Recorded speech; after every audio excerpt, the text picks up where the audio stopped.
as well my work in relation to coping. So my name is Elliot Berry. I'm a professor in the Hebrew University and the Braun School of Public Health.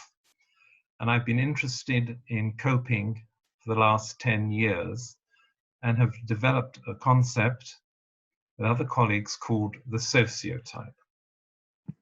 We are indeed living through heady times. You know, an observer on Mars would think that our world has stopped.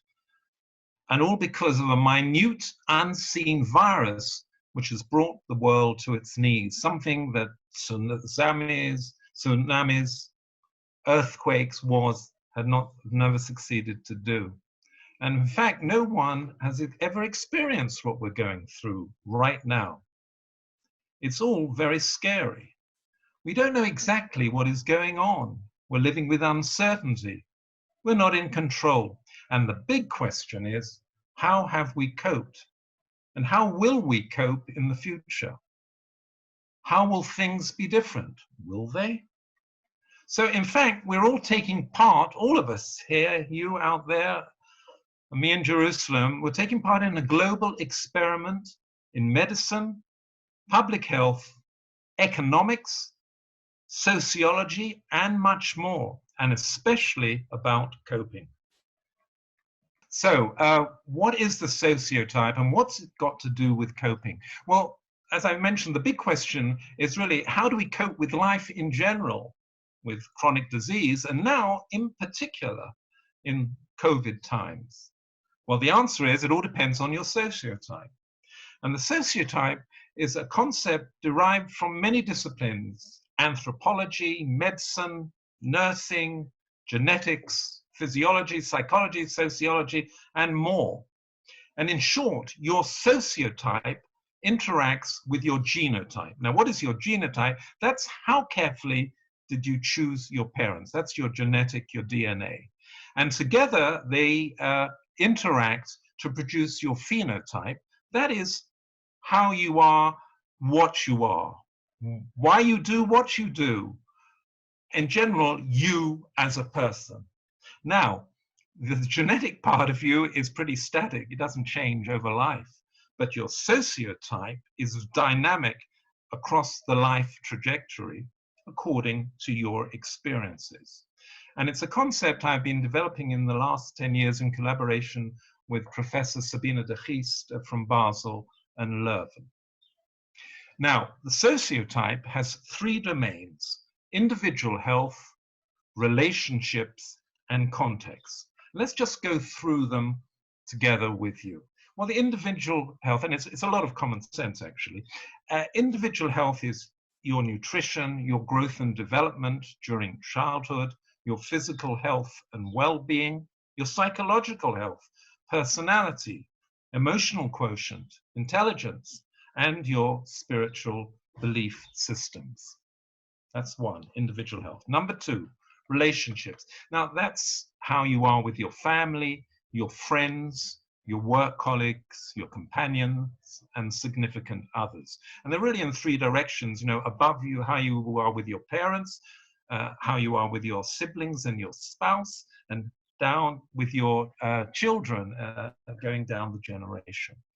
And same at work, your employers and the people under you and your work colleagues. So that's the second, relationship.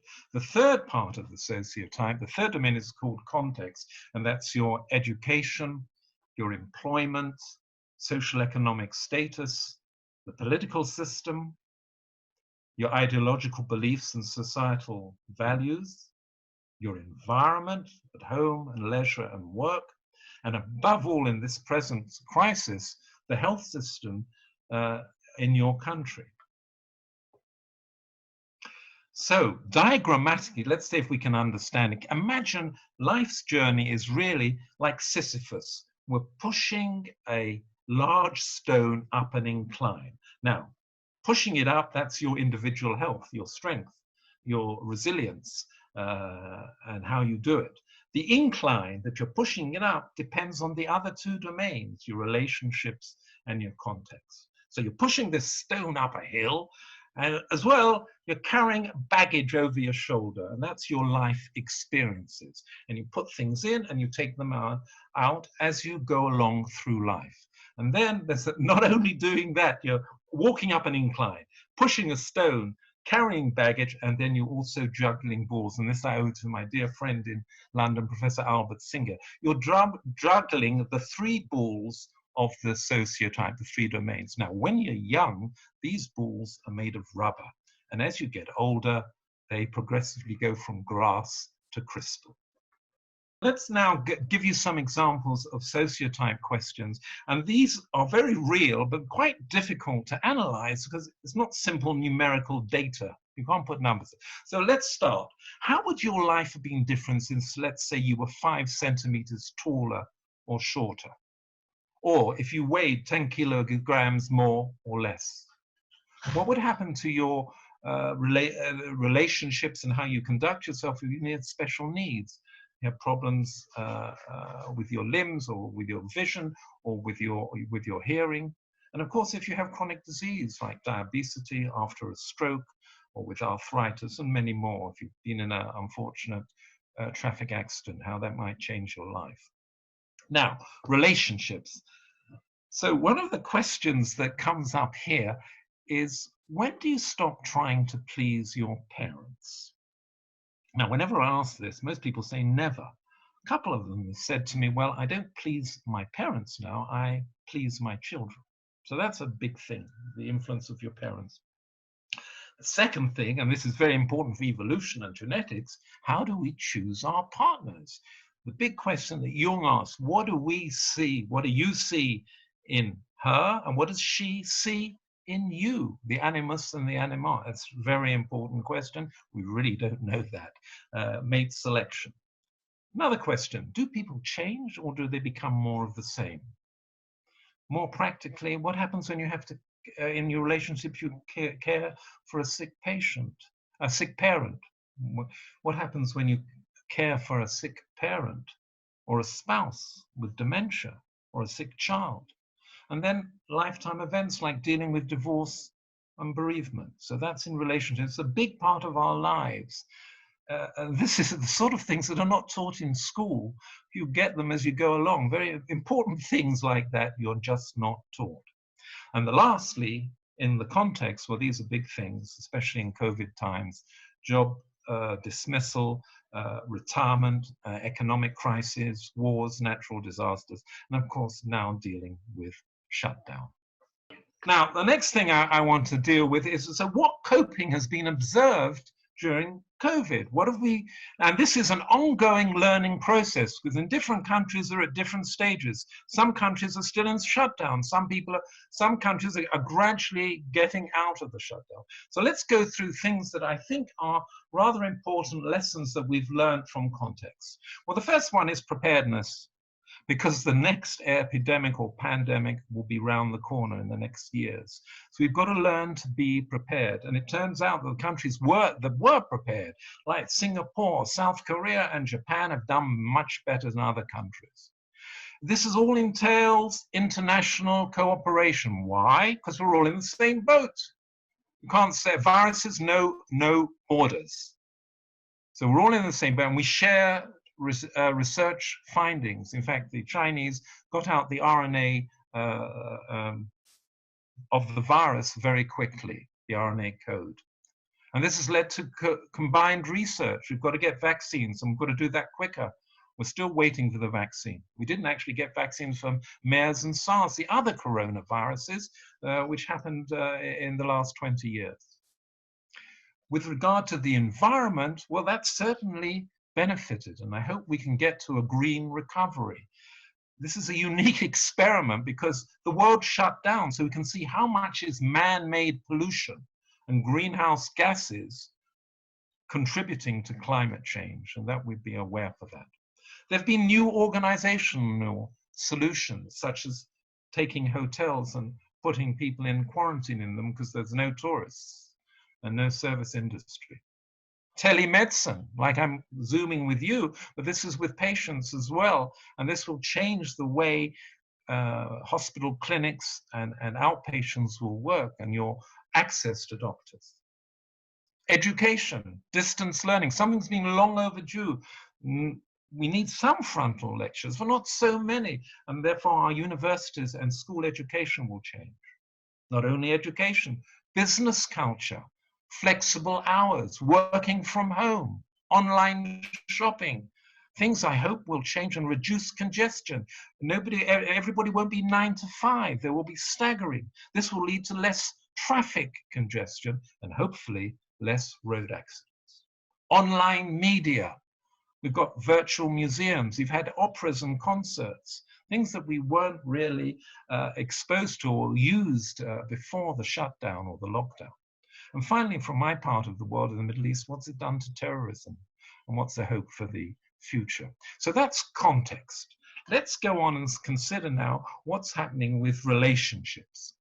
Well, the first thing, and I think we've all seen that in our WhatsApp groups and in YouTubes and in the news, the social solidarity, the empathy between people within a country and between the country, increased communication.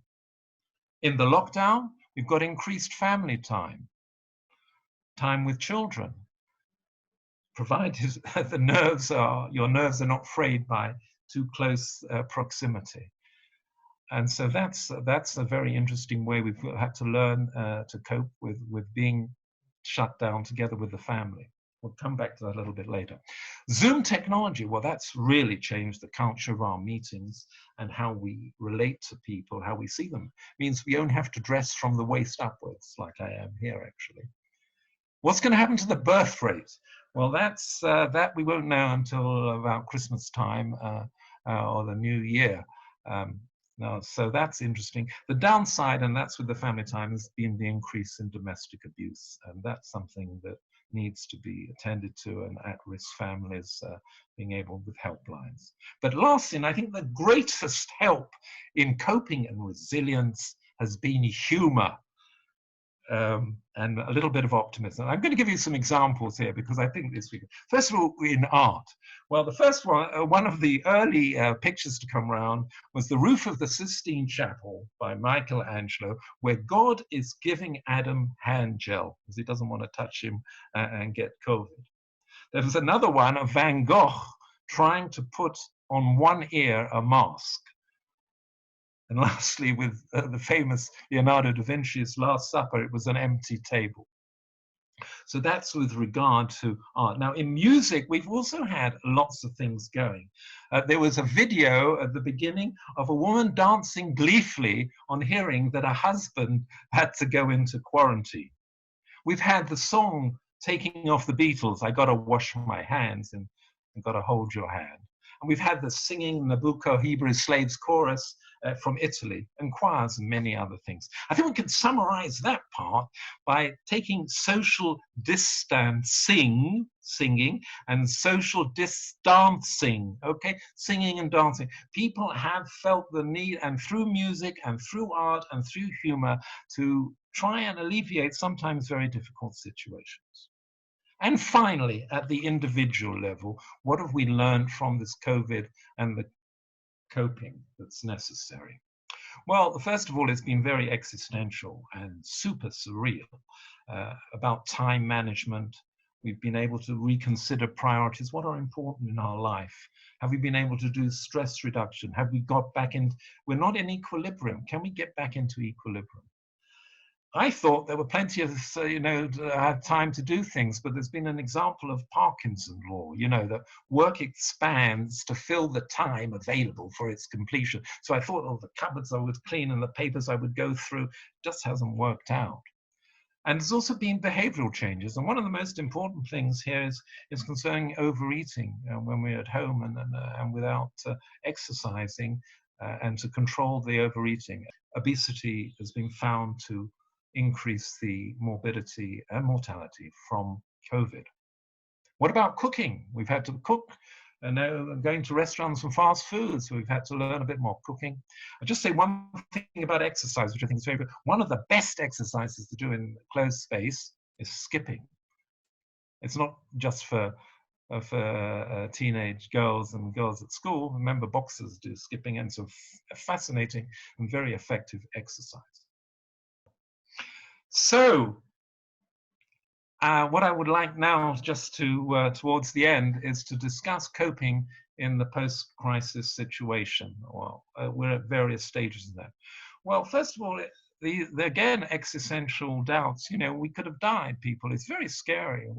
We know friends and relations abroad who have, in fact, died. We're still living with the uncertainty. Do we go out? Do we wear a mask? Do we keep social distance? And the initial novelty has begun a bit to wane. You know, people are a bit fed up, burnt out. We're too dependent on our children and others. You know, we couldn't go out to shop, so people were bringing us food. It's an unpleasant feeling. We do have Zoom, but then there's, I think, a new syndrome I would call post-Zoom depression, where you feel lonely and a bit empty after seeing somebody, but not being able to touch or being physically close. And here there's a point that the people who've really suffered have been the elderly and the lonely, some people locked away without any contact. So I'm going to have to do something on the social side to be able to identify and help these people. As I mentioned before, we've got regrets and frustrations with our achievements. We still haven't written down a diary or what we were thinking about. And the cupboards are still untidy. Big thing now, the financial arrangements and what's going to happen, the financial fallout. This will not only affect livelihoods, it will probably have mental health aspects and post-traumatic syndrome, PTSD. We still don't know this because at the moment everybody's been concentrating on health, but finances is going to be very, very important.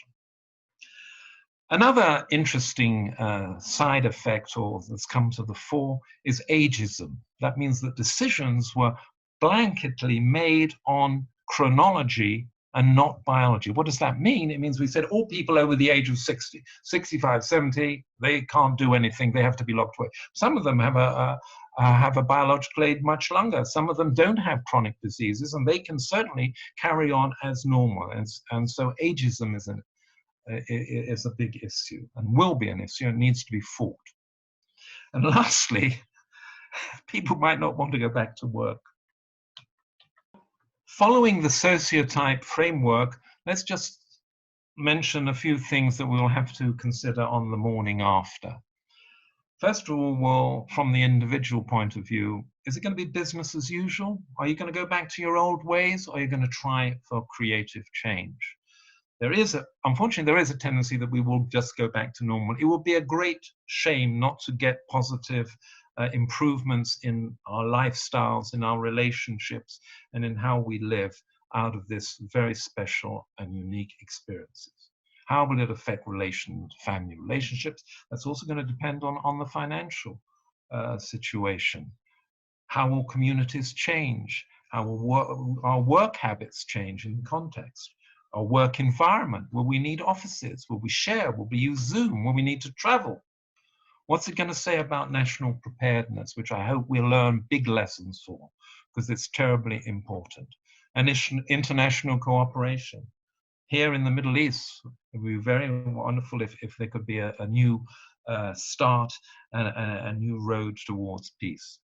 And lastly, I want to say about climate change, the green recovery. This is the big wake-up call, because if we leave climate change, we might be in a state like our lack of preparedness for COVID. We know all about it. We've seen what man-made environmental change has done to greenhouse gas emissions and more. We see what's going on with fossil fuels. Let's hope this is stimulated, and it has to be done on a worldwide. Not saying it's not my problem, it's everybody's problem that we have a green recovery. And as I said, this experiment we're all living through, we will not know the result for at least another 6 months until we have assessed the economic fallout. Now, everybody here is watching Sweden, which hasn't done so well, but it's done better than Italy. The United States, the UK is on a par with Netherlands, and it didn't do the total lockdown. And there's demographic reasons. People are spread out and live on their own. So we're going to have a lot of lessons to learn, and no one knows as yet the right answer. So watch this space. And finally, in conclusion, I want to give you two quotes, because whatever the result of these major readjustments to life, and how your sociotype and how everybody's sociotype have been working, I think people will feel a bit like Coleridge's Ancient Mariner, at the end of his great poem, where he wrote, "He went like one that hath been stunned, and is of sense forlorn. A sadder and a wiser man, he rose the morrow morn." And on a little bit more optimistic note, I want to paraphrase Samson's famous riddle: "Out of the strong will come sweetness." And that there might be a silver lining, that we're going to learn on the positive things about ourselves, about our relationships, and about our contact with the environment. And finally, I want to wish a healthy and speedy recovery to all the patients, and also a financial recovery and return to work to all those people who are unemployed and stressed, financially stressed in every country. Thank you for your attention.